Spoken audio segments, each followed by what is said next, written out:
Price Lord. கர்த்தராகிய இயேசு கிறிஸ்து நாமத்தினால உங்களை வாழ்த்துகிறேன். மீண்டும் உங்களை சந்திப்பதில் எனக்கு மிக்க மகிழ்ச்சி உண்டு. உங்களுடைய ஜெப தேவைகள் என்ன இருந்தாலும் கொடுக்கப்பட்டிருக்கிறதான நம்பரில் நீங்கள் ஃபோன் பண்ணிங்கன்னா நிச்சயமாக நான் உங்களுக்காக செபிப்பேன். வேத வசனத்துக்கு பொழுதும் கூட கடந்து செல்லலாம்.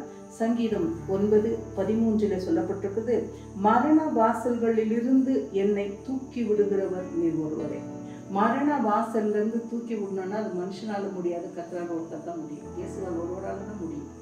ஜெபாலய தலைவனாகிய ஒருத்தன் யவீரு என்கிறவர் இயேசுவினிடத்தில் அவருடைய பாதத்தில் விழுந்து கேட்கறது, என்னுடைய குமாரத்தி மரண அவதிப்படுகிறாள், நீங்க அவ மேல கையை வச்சா அவள் ஆரோக்கியமுடையவள் என்று கேட்கிறார்.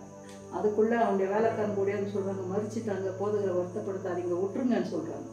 ஆனால் இயேசு என்ன தெரியுமா சொன்னார் அவர்கிட்ட, பயப்படாதே, விசுவாசம் உள்ளவனாயிரு. அவனும் விசுவாசம் உள்ளவனாக இருந்தான்.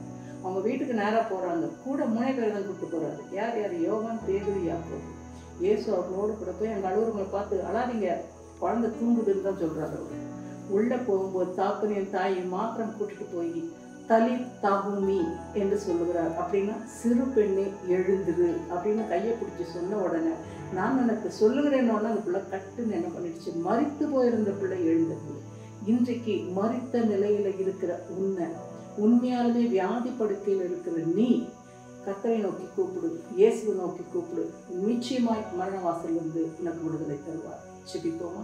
எங்களை அதிகமாய் நேசிக்கத்தானே எங்கள் ஜீவனுள்ள நல்ல தகப்பனே, இந்த அருமையான வேளையில் யவீருடைய 12 வயது மகளுக்கு நீர் செய்த அதே அற்புதத்தை இன்றைக்கு ஹாஸ்பிட்டல்லேருந்து இந்த வீடியோ பார்த்துட்டு இருந்தாலும் சரி, வீட்டில் படுக்கையில் பிழுந்து அலறி வேதனையோடு கூட இந்த வீடியோ பார்த்துட்டு இருந்தாலும் சரி, என் தேவனாகிய கர்த்தர் அன்றைக்கு அந்த மகளுக்கு கொடுத்த அதே விடுதலை இவர்களுக்கும் கொடுத்து இவர்களை ஆசீர்வதித்து மரண வாசல்களிலிருந்து இவர்களை தூக்கி இரட்சிப்பீராக தாழ்த்துகிறோம். இயேசுவின் ரத்தம் ஜெயம், இயேசுவின் இன்ப இனிய நாமத்தின் பிதாவே, ஆமென், ஆமென்.